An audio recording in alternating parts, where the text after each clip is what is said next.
A blockwood egy különleges fakezelési eljárás, amely, ha egy kicsit túlozhatok, elpusztíthatatlanná teszi a fát.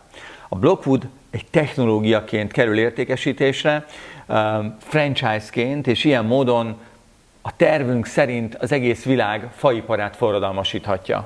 Itt tartok a kezemben egy blockwood fából készült vágódeszkát.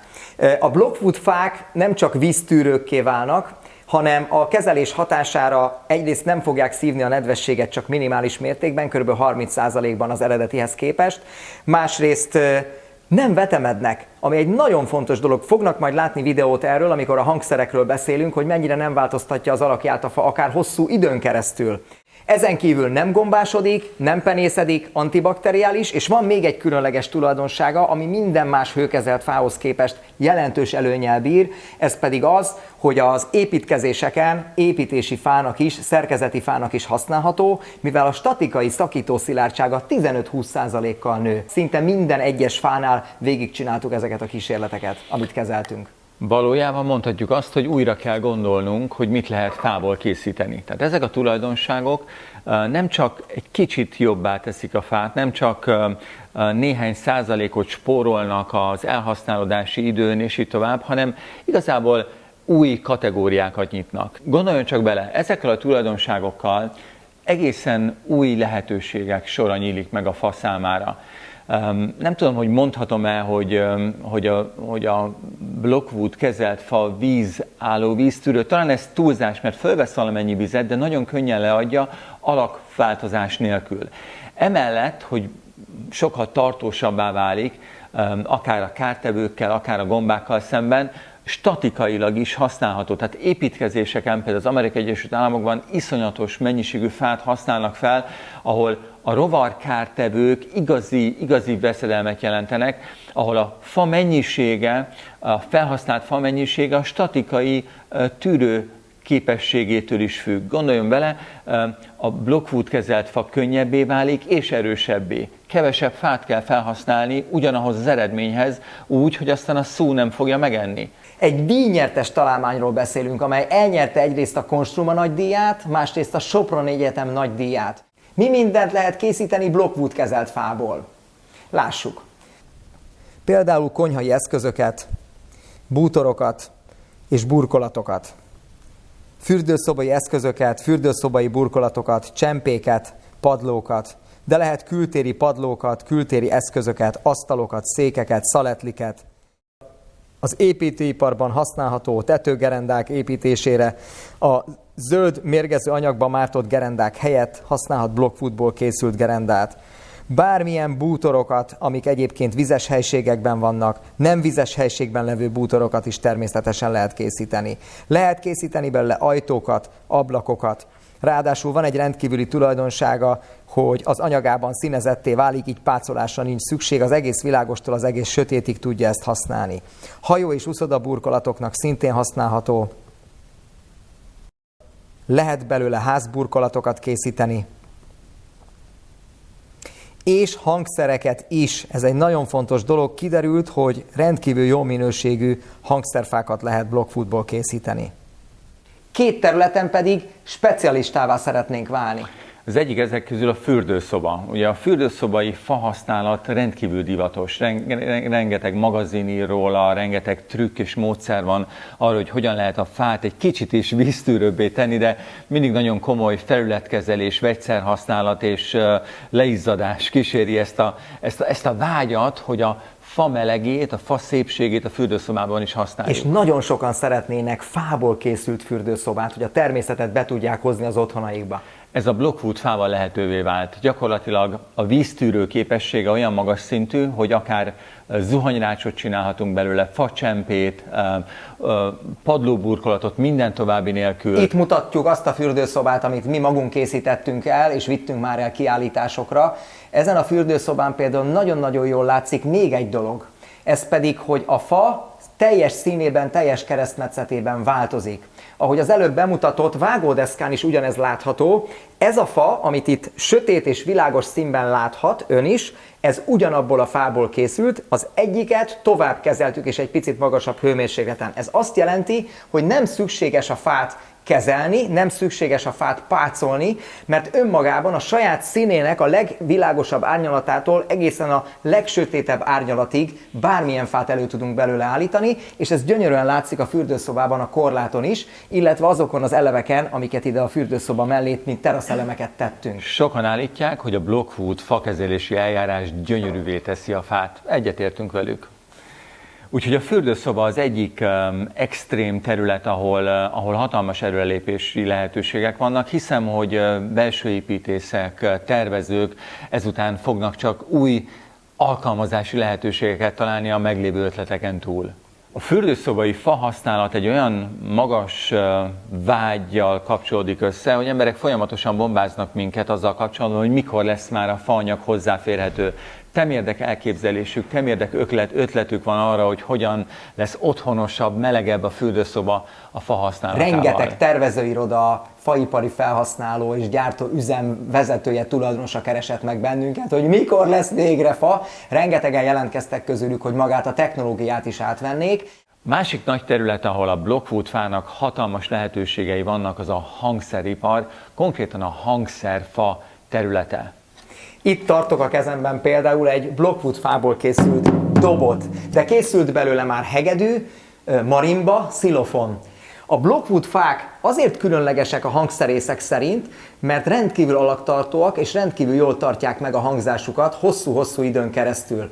Egy-egy hegedűkészítő, gitárkészítő vagy egyéb hangszerkészítőnek a legfőbb problémája, hogy nem elég száraz a fa, nem eléggé stabil a fa, és hosszú időt kell várni, sokszor éveket, mire el tud belőle készíteni egy megfelelő hegedűt, gitárt, vagy éppenséggel, nem tudom, gordonkát, vagy nagybőgőt. Ha esetleg azon tűnődik, hogy milyen volumenű üzlet a hangszerfa, hadd mondjam azt, hogy óriási, meglepően nagy, váratlanul nagy.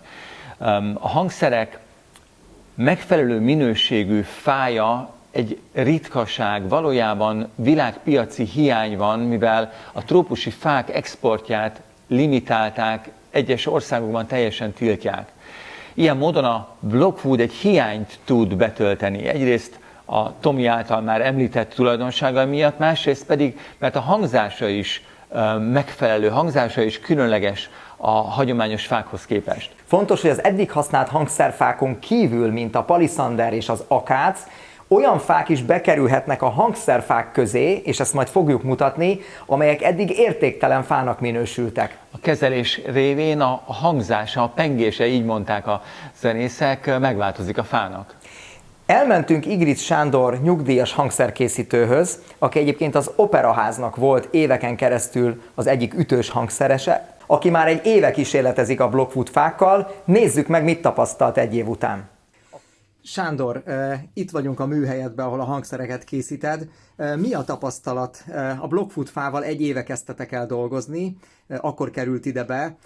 Hogy néz most ki? Hogy néznek ki ezek a fák most azokhoz képest? Egyrészt az egy évvel ezelőttihez képest, másrészt pedig a többi jó minőségű hangszerfához képest. Nagyon kellemes meglepetés volt, mert ezek a egyébként nem hangszer alapanyagnak használt fák, mint a csertölgy, kőris, bükk, ezek az egy év alatt ezzel az eljárással, amit előtte végeztek rajta, nem változtatta meg a hangját. Sőt, mi eddig akáccal dolgoztunk, és ki lehet váltani kvázi az akác fát is, az akácot, ami egy régi trópusi eredetű fának a rokona Magyarországon, ki lehet váltani ezekkel a fákkal, ezzel a kezeléssel, ezekkel a kemény fákkal. Egy év alatt tulajdonképpen nem változtatták meg a hangjukat. Ez azt jelenti, hogy nem hangolódtak el. Ez nagyszerű dolog, meg tudjuk mutatni? Igen, meg tudjuk nézni. Ez egy egyvonalas A hang. Igen, ez az. Nézzük a többit. Ez egy kétvonalas C, ami már xilofon lágében szól.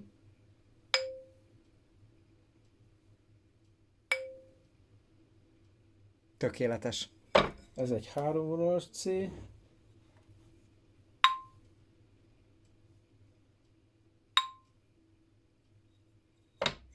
Ő négyvonalas.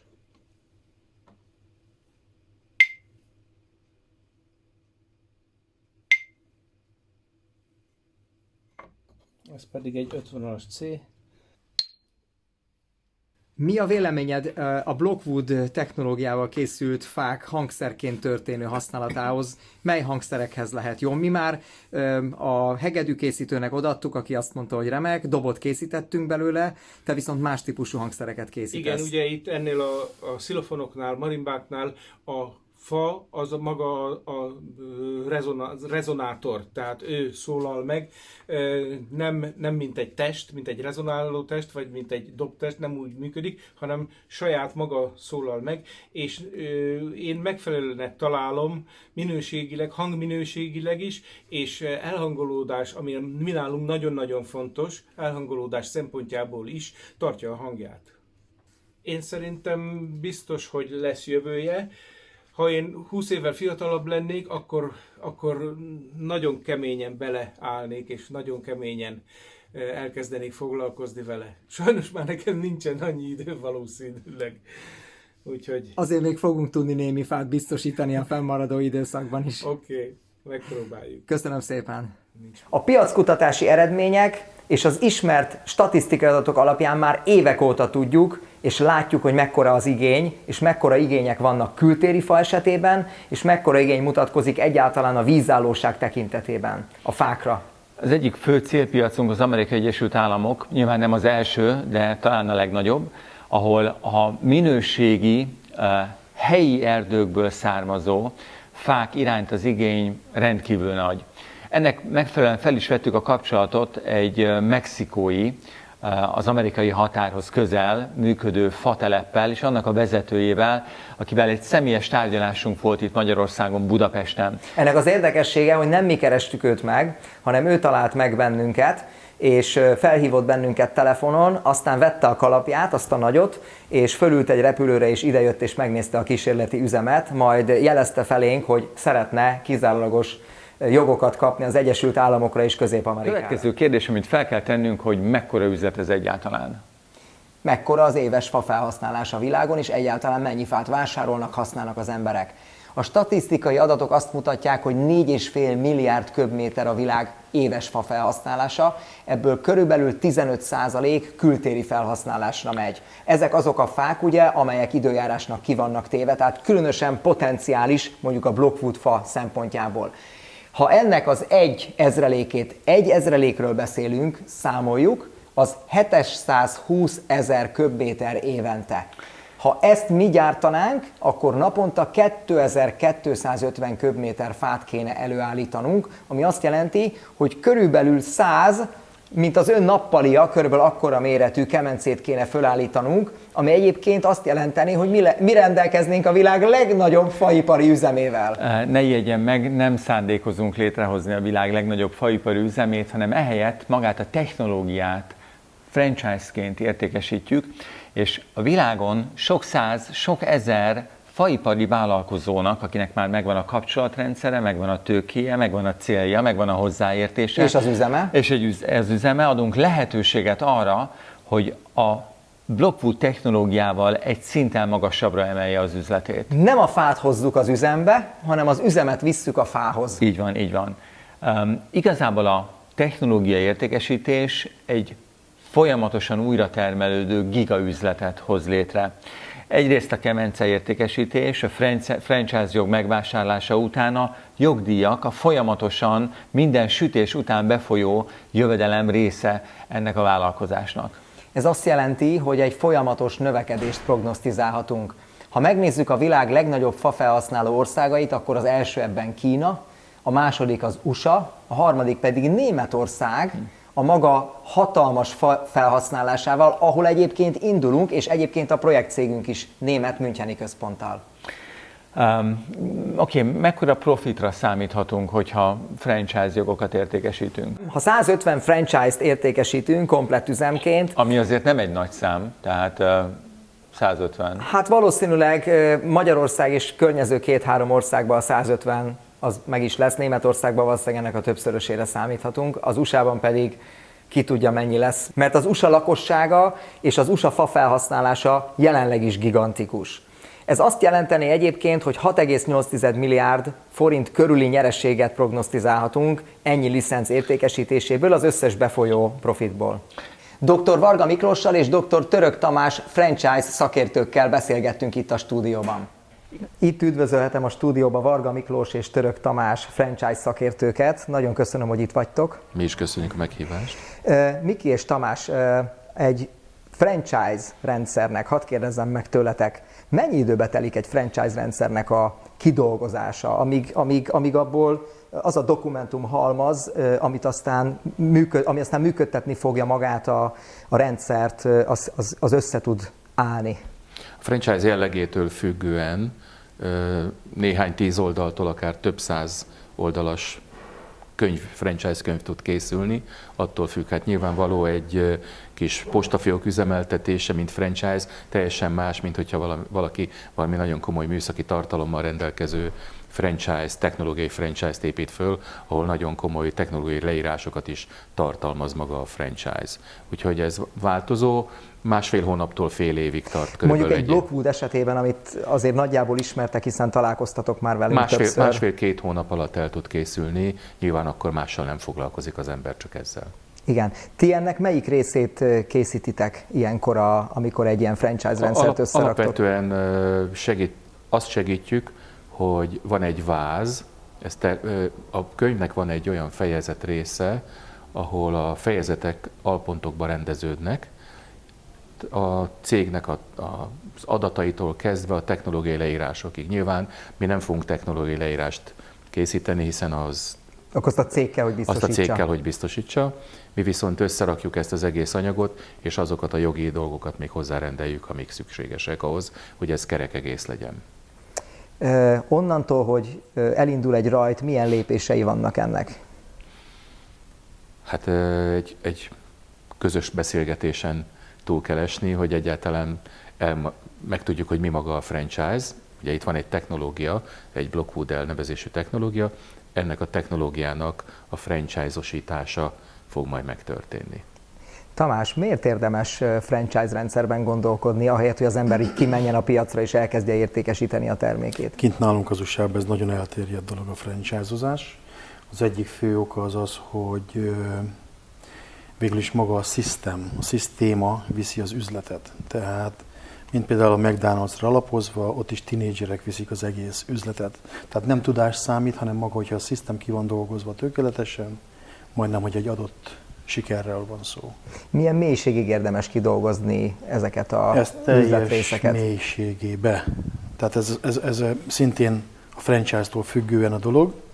Ez A-tól Z-ig mindent kell, hogy tartalmazzon. Tehát ez nem egy megmásítandó, hogy valakinek van egy jó ötlete, és azt beleteszi, hanem ez már egy kidolgozott szisztém, és az alapján kell, hogy működjön az egész. Ezt úgy érthetjük esetleg, hogy mondjuk ebben benne van mind a technológia, mind az, hogy mondjuk mennyire tiszta a padló. Ebben minden benne van, a színezése az épületnek, kiből áll a gárda, milyen vezetőségre van szükség, milyen munkásokra van szükség, technikusokra. Tehát mindent bele kell, hogy tartozzon az egészbe.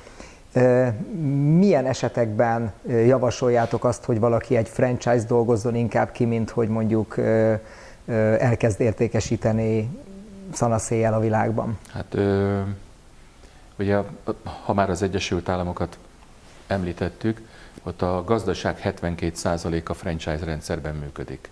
Ebbe termék, technológia, illetve szolgáltatási franchise-ok, illetve ennek kombinációi is megtalálhatók.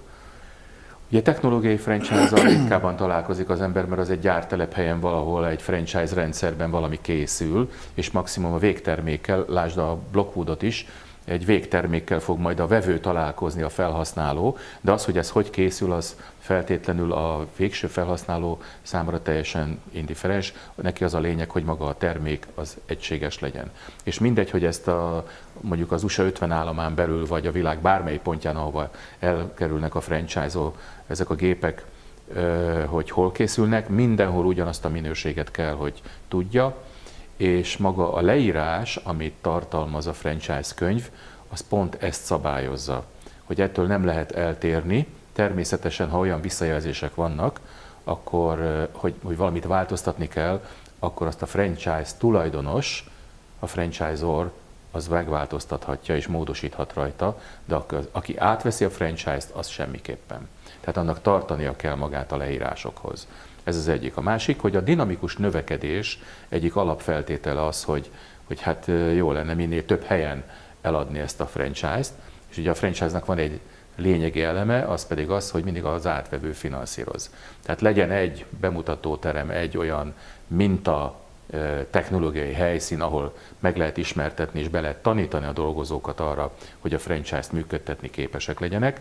Ezután, ha meghirdetik a franchise-t, mint lehetőséget, hogy valaki ezt átveheti, akkor minden további nélkül, ha átvette, úgyis ő fogja ezt megfinanszírozni, és akkor nem nekünk a franchise tulajdonosoknak kell ebbe pénzt beletenni, hanem a franchise átvevő veszi meg, finanszírozza le. Neki viszont nem kell gondolkodnia, kitalálnia valami új dolgot, hanem csak átveszi és működteti. Ha beszélgettünk a bevételek oldaláról, hogy egy franchise gazdának milyen típusú bevételei lehetnek, kettőről beszéltünk, melyek ezek? Hát az első, ugye van egyszer egy nagyobb összeg, amikor a franchise-t magát megvásárolja, és ebben is van még két lehetőség. Az egyik, hogy valaki master franchise-t vesz. Ugye vannak olyan területek vagy országok, ahol valaki megveszi a jogot, mondjuk Magyarországra, vagy Szlovákiára, vagy bármelyik európai országba, vagy az USA-ba, vagy a világon bárhol, és úgynevezett ország franchise-t, azaz master franchise-t vásárol. Ebben az esetben ő adja tovább akkor és utána ő saját maga alá építi a franchise-t, és neki akkor ebből extra bevétele származik az eladott franchise lehetőségből. Igen. Természetesen, hogy mennyit építhet maga alá, azt a franchise tulajdonosa határozhatja meg. Tehát nehogy az történjen, mint ami a Starbucksnál előfordult, hogy túlterjeszkedett, és végül is talán egy 2016-os évben vagy 15 körül 600 üzletet be kellett zárniuk, illetve meg kellett módosítani, hogy hol legyenek az üzletek, mert nem nőtt a forgalom, és először azt hitték, hogy maga a rendszer rossz, a szisztéma, kiderült, hogy átlógtak egymás területébe, és saját konkurenciáját teremtette meg. Úgyhogy ezt lehet szabályozni ebbe a franchise könyvbe, és a franchise tulajdonos ezt meghatározhatja, hogy egy kisebb populációjú régióba esetleg egyet vagy kettőt lehet, egy magasabb számmal rendelkező régióba pedig akár 3-4 darab technológiát lehet letelepíteni. A másik bevétel az pedig a royalty? A másik pedig a royalty, ami többféle módon keletkezhet, illetve többféle módon számítható ki. Az egyik, hogy forgalmi adatok alapján, tehát az eladott mennyiség után. A másik, hogy valaki egy fix díjat fizet havonta, és utána mögötte annyit termel, amennyit akar. Ezt el kell dönteni, hogy melyik üzleti modellt használja az ember. Ráadásul ebben a rendszerben a royalty-nak egy nagyon pici része az a franchisor-é. Mert ugye, hogyha master franchise-t is, tehát van a franchisor, igen, master franchise tulajdonos, aki aláépíti a franchise partnereket. Úgy látom, hogy ezeket nekünk is meg fog kelleni majd határozni, mielőtt elkezdünk dolgozni. Én nagyon szépen köszönöm, hogy befáradtatok a stúdióba. Mi köszönjük. Elkészültünk az első sorozatgyártható prototípussal, látogatást tettünk a kemencegyártó cégnél. Turi András az egyik cég tulajdonos, akivel beszélgettünk, Jakubek Lajos főtervező és Farkas Antal vezérléstervező társaságában. Lajos, mesélj nekünk, légy szíves, hogy így a tervezés folyamatában tudom, hogy többször is változtattatok rajta az eredeti tervhez képest. Mi volt a legszembetűnőbb kihívás? Természetesen gyakorlatilag meg szoktuk osztani gépészeti részre, meg elektronikai, tehát vezérlési részre. Én a gépészeti részét csináltam. A vezérlés az már külön érdekesség, hogy a belső részt is fűteni kell, a külsőt is fűteni kell, és hogy egyik elvárásban benne volt, hogy aránylag egyenletes legyen a paneleknek a fűtése, hát ezt már vezérlésileg kell valahogy megoldani, meg figyelni folyamatosan. Milyen vezérlést alkalmaztatok? Hát egy Siemens PLC helyzetvezérlést alkalmaztunk. Ez látható itt mögöttem. Igen, ez a kijelzője. Egy komfortpanel, ami és a hálózaton keresztül a kommunikációra. A kemence légkavaró motorjai azok változtatható frekvenciával működtetett, frekvenciaváltó vezérli őket. A szellőztetés is oly módon van megoldva, hogy az analóg jeleken keresztül lehet nyitni, illetve zárni. Ez gyakorlatilag Tehát azt jelenti, hogy rugalmasan tudunk későbbiekben állítgatni rajta, illetve hát ugye a kísérleti fázisban, hogy ezt nektek kell nekünk megadni, hogy milyen paraméterek szerint működjön majd a kemence. Az információk szerint a kemence vezérlése alkalmas arra, ugye, hogy számítógépen keresztül akár az összes kemencét, amit kihelyezünk és megvásárolnak a felhasználó partnerek, folyamatosan figyeljük, és akár, ha szükséges, akkor be is tudjunk avatkozni. Így van. Ha ez sorozatgyártásba megy, várhatóan mire számíthatunk? Milyen tempóval lehet ezeket gyártani, mik azok, amik egészen mások lesznek egy sorozatgyártott kemencénél, mint mondjuk egy első prototípusnál? A prototípus, a következő lépcső az, hogy amikor ez a berendezés működni fog, akkor milyen tapasztalatok fognak születni, megelégedettek lesztek-e azzal, amit a berendezés fog nyújtani, tehát ez elérje azt a célt, elsősorban, úgy gondolom, műszaki és minőségi szempontból. A termelékenység az egy másik szempont lesz. Tehát a kemencéről folyamatosan információt kapunk, és ennek megfelelően meglépjük mindazokat a javaslatokat, megtesszük azokat a javaslatokat, amelyek ahhoz szükségesek, hogy egy hatékonyabban működő berendezés álljon rendelkezésre nagyobb szériaszámban. Köszönöm. A kemencénk elkészült, azonban a kemence belsejébe kerülő fűtőpanelek a mindenkit érintő alapanyaghiány miatt december közepére készülnek el, úgyhogy január elejétől hatba vethető lesz az új kemencénk, és elkezdhetjük először a 1 hónapos próbaüzemet, majd utána egy 6 hónapos franchise üzem lesz a következő. A 6. hónap végére egy komplett franchise könyv áll a rendelkezésünkre, és várhatóan májusra, júniusra be is fogjuk tudni árazni, úgyhogy azok, akik érdeklődnek a franchise lehetőség iránt, hogy üzemet indítsanak franchise gépekkel, mármint Blockwood gépekkel, azok számára lehetőséget fel is tudjuk kínálni értékesítésre. Az elmúlt hetekben több üzemcsarnok tulajdonosával tárgyaltunk, és több üzemcsarnokot néztünk meg. Kilátásban van egy éppen aktuális megfelelő Székesfehérváron. Jelenleg épül az üzemcsarnok, ahol meg fogjuk kezdeni a termelést, és ahol a franchise üzemet működésbe fogjuk állítani. Ezt december közepén fogják átadni, és januárban tudjuk birtokba venni, ami azt jelenti, hogy februártól elkezdődhet a termelés, hiszen ott ki kell alakítani még a vizes blokkokat, öltözőket, irodákat, és a hozzá kapcsolódó részeket, a világítást és egyebeket, ezen dolgoznak jelenleg a kivitelezők. Ott mi termelést fogunk folytatni, vélhetően ez januárban bekövetkezik, és utána februárban elindíthatjuk a termelést, először a próbaüzemet, és aztán pedig a franchise üzemet, ami egy fél évet fog tartani. Ez igazából egy látogatható mintaüzem lesz. Fogunk csinálni üzemlátogatást, igen. Igen. A tulajdonosainknak mindenképpen, a kívülről jövők legyenek tulajdonosok és bejöhetnek az üzembe. Hát de az ügyfelek meg mindenképpen, ugye? Tehát, hogyha valaki egy ilyen technológiát akar venni, meg tudjuk nekik mutatni, hogy hogy működik, hogyan néz ki ez gyártás közben, egy eladási felületté válhat. Természetesen, hiszen maga a franchise rendszer az éppen ezt teszi lehetővé, hogy bejöjjenek, megnézzék, és a látottak alapján eldöntsék, hogy mit, milyen mértékben, milyen formában szeretnének üzemeltetni. A franchise rendszer piacra dobásához legalább fél év jelentős hibáktól mentes működés elengedhetetlenül szükséges.